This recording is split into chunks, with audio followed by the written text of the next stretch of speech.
और inside stories के लिए मेरे इस YouTube चैनल को सब्सक्राइब करें और Facebook पेज को भी लाइक करें।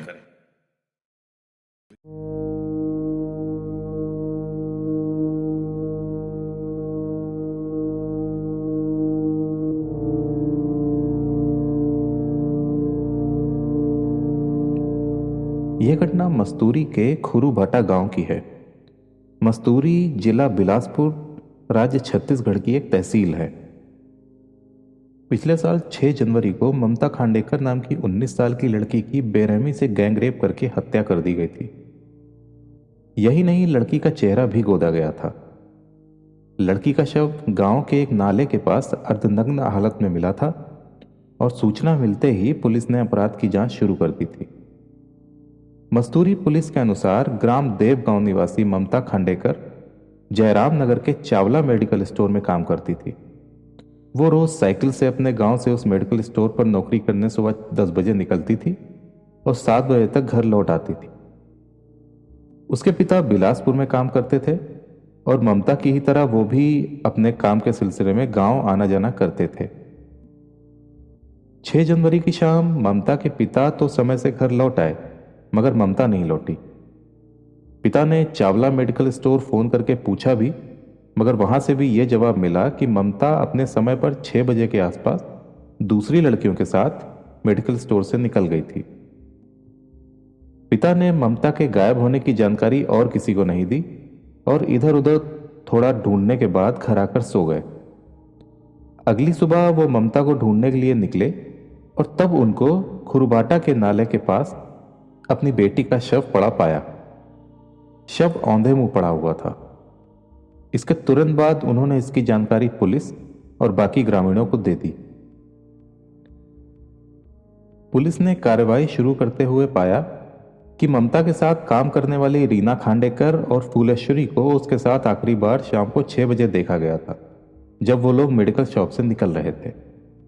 ये तीनों लड़कियां अलग अलग जगह से आती थीं, तो वहां से निकलने पर तीनों अपने अपने रास्ते मुड़ गई थीं। शुरुआती तफ्तीश में यह पता चला था कि ममता मोबाइल फोन नहीं रखती थी, मगर जांच में पुलिस को पता चला था कि वो चोरी छुपे एक मोबाइल अपने पास रखती थी, जो कि अभी तक पुलिस के हाथ नहीं लगा था। इसके अलावा उसका पर्स भी गायब था। ममता की साइकिल पुलिस को उसके शव से करीब 200 मीटर दूर मिली थी, मगर उसके पास एक बैग भी रहता था जो पुलिस को नहीं मिल पाया था। पुलिस को क्राइम सीन से कोई संदिग्ध वस्तु नहीं मिली थी। अनुमान यह था कि जरूर शाम को वो किसी और से मिली होगी, जिसके बाद यह घटना घटी।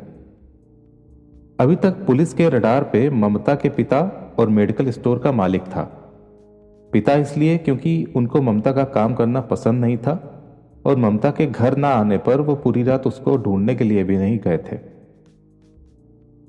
अगले दिन तक पुलिस ने करीब 20 लोगों के बयान लिए और 50 लोगों से पूछताछ की, मगर कोई पुख्ता सबूत नहीं मिला। 16 संदिग्ध युवकों को भी हिरासत में लिया गया, मगर कुछ खास हाथ नहीं आया। पुलिस ने ममिता की 3 सहेलियों से भी पूछताछ की, मगर नाउम्मीदी ही हाथ आई। आदतन बदमाशों को भी हिरासत में लेकर पूछताछ की गई, मगर कुछ भी नहीं मिल रहा था। मामला दिन पर दिन गर्म होता जा रहा था। जगह जगह प्रोटेस्ट होना शुरू हो गया था। सभी राजनीतिक पार्टियां भी मामले में रुचि लेने लगी थीं। ममता के रेप और हत्याकांड को मस्तूरी की निर्भया के नाम से जाना जाने लगा था। सब ओर से मांग उठने लगी थी कि मामले को सीबीआई को सौंप दिया जाए। और आखिरकार 24 जनवरी को पुलिस के हाथ कुछ सफलता आई, जब यह सुनने में आया कि पुलिस ने भदौरा में लूटपाट का काम करने वाले 3 अभियुक्तों को गिरफ्तार किया है।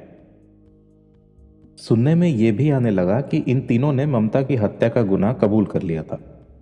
असल में इसी एरिया में एक और लूटपाट की खबर सामने आई थी।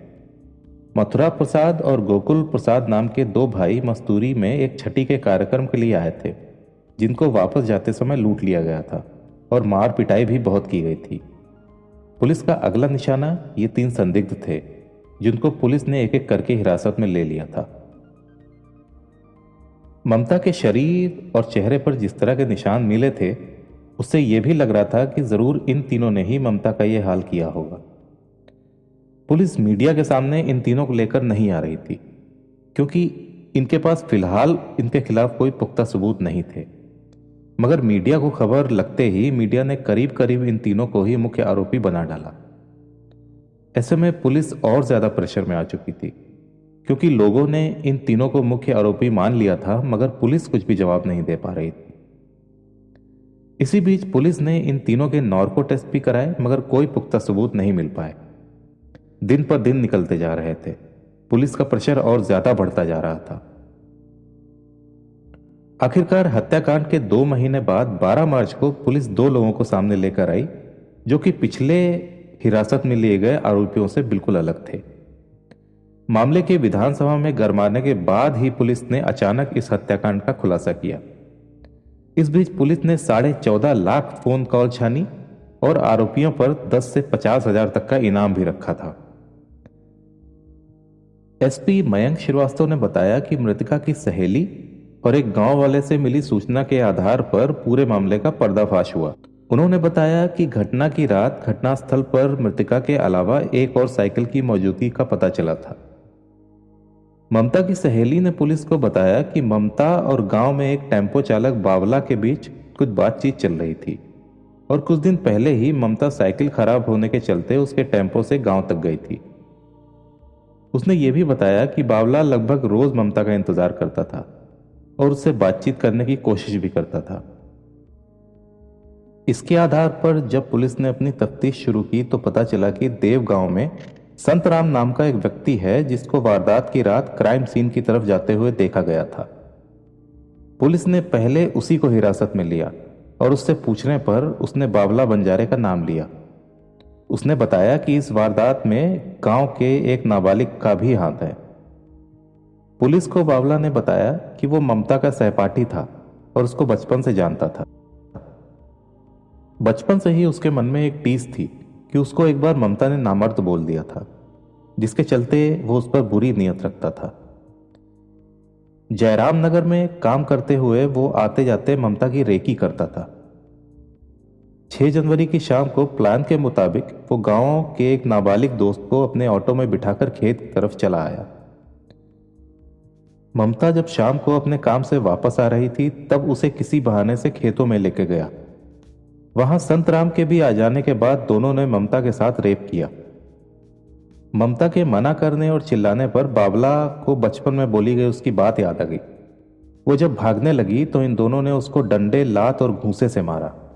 जब वो बेसुध हो गई तो उसको सड़क पर फेंक दिया और इसको हादसे का रूप देने के लिए इसके ऊपर पत्थर फेंक दिया, जिससे उसकी मृत्यु हो गई।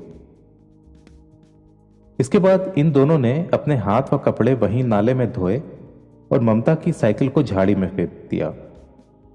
ममता की चप्पल को वहीं खेतों की मेड़ में छिपा दिया और उसके टिफिन और बैग को भी झाड़ी में डाल दिया। इसके बाद वो दोनों ऑटो में आ गए, जिसमें पहले से ही इनका नाबालिग साथी इनका इंतजार कर रहा था, और फिर वहां से निकल गए। पुलिस ने इस मामले में 30 दिसंबर 2016 से जनवरी 2017 तक के जयराम नगर से देवगांव तक 25 मोबाइल टावरों के 14,34,936 सक्रिय नंबरों में से 10,070 मोबाइल नंबरों को वेरीफाई किया। कुटुभाटा, भनेश्वर, हिरी समेत आसपास के गांव से 800 से अधिक वोटर लिस्ट में करीब 1000 से अधिक लोगों की पूछताछ की गई। संदिग्धों की तलाश और तरदीक के लिए उत्तर प्रदेश, बिहार, झारखंड, मुंबई, गुजरात, उड़ीसा और छत्तीसगढ़ के सभी जिलों में टीम भेजी गई, मगर इस दुर्दांत मामले के आरोपी गांव के अंदर ही मिले।